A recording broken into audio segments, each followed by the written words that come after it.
Mnanielewa? Hii kwanza ilikuwa msitu. Siku hiyo 2014.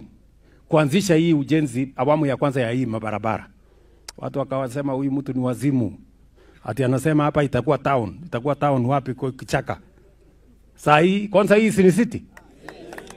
Unaona sura siko ama haiko sura? Siko sura ya city hapa tayari. University ndio hii iko hapa, ile university kubwa ambayo itakuwa the first university ya science ambayo itakuwa inatoa masters. Hapa tuko na mambo mengi ambayo yatabadilisha hii Konza City. The first smart city in Kenya. Na nimekuja hapa kuanzisha sasa hiyo horizontal infrastructure. Juzi last week niliongea na Prime Minister wa kule Italy. Sasa tumepata pesa ingine ya kusongesha hii miradi ikae sawa sawa. So you people, I want to ask you, sote, kila mtu afanye bidii. Wewe ukiwa plumber ufanye bidii. Wewe ukiwa engineer ufanye bidii. Wewe ukiwa mtu ya mkono fanya kama unamfanyia Mungu. Ama ni magani bwana? Kila mtu ang'ang'ane. Na sikizeni, lazima tujiamini. Unajua kuna watu wengi hawaamini, ni watu tu ya kungedhi hapa, hawana mbele. Watu useless. You know? Ukisikia wanaongea wanaongelelea Kenya, wanasema hii Kenya hakuna, hii Kenya ni bure, hii sijui nani ni bure. Hawaoni chochote kizuri katika taifa letu. Mpaka hata wengine unasikia wanasema ati Kenya is a failed state. Na yeye anatafuta uongozi. Sasa wewe huamini nchi yako.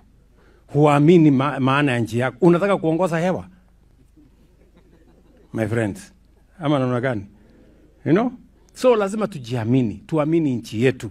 Hii nchi tutaibadilisha wenyewe na nguvu yetu na mipango yetu na akili tulio nayo na mipango tutakayoweka.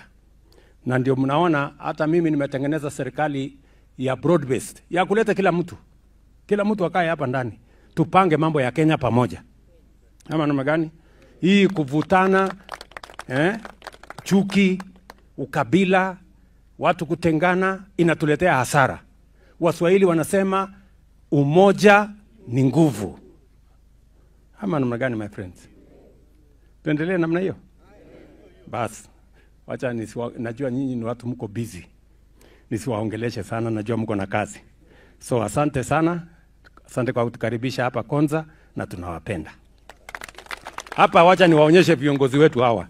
Huyu ni waziri wangu Alice Wahome, ndiye anasimamia mambo ya housing. Huyu ni PS wake ambaye anapanga mambo ya housing. Tuko na huyu Kawaya ni mbunge wetu wa hapa Mwala. Huyu Fabian ni mbunge